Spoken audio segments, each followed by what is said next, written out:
కాలంలో గుండెపోటుతో చనిపోయే వారి సంఖ్య పెరుగుతుంది. ఎప్పుడూ పని బిజీలో ఉండడం, వ్యాయామం చేయకపోవడంతో గుండె నొప్పి వస్తుంది. అలాంటి గుండె నొప్పి రాకుండా ఏం చేయాలో తెలుసుకుందాం.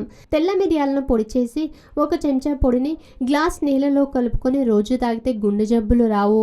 మల్లెపూలతో చేసిన టీ రక్తపోటును, కొలెస్ట్రాల్ను అదుపులో ఉంచుతుంది. రోజు కాసిని ఎండు ద్రాక్ష తింటే గుండె బలంగా ఉంటుంది.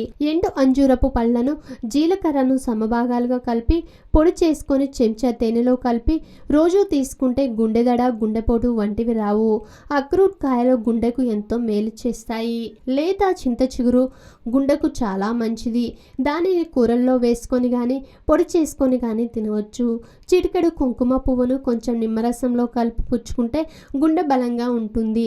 దానిమ్మ గింజలు, దానిమ్మ ఆకుల రసం అన్ని రకాల గుండె జబ్బులను నివారిస్తుంది. చెంచా ఉసిరికాయ పొడిలో చెంచా తేనె కలిపి రోజు తీసుకుంటే గుండెకి మంచిది. 4 లేదా 5 వెల్లుల్లి రెబ్బలను నేతిలో వేయించి రోజు మధ్యాహ్నం భోజనానికి ముందు తింటే గుండె బలంగా ఉంటుంది. ఇది వార్ధక్యాన్ని కూడా అదుపులో ఉంచుతుంది. ఆధునిక జీవితం, అనారోగ్య సమస్యలు ప్రతి ఒక్కరికి ఏదో ఒక తెలియని సమస్య. చిన్న చిన్న చిట్కాలతో మంచి ఆరోగ్యాన్ని మీ సొంతం చేసుకుందాం అనుకుంటున్నారా? ఇంకెందుకు ఆలస్యం, వెంటనే మా యోయో హెల్త్ ఛానల్ ని సబ్స్క్రైబ్ చేసుకోండి.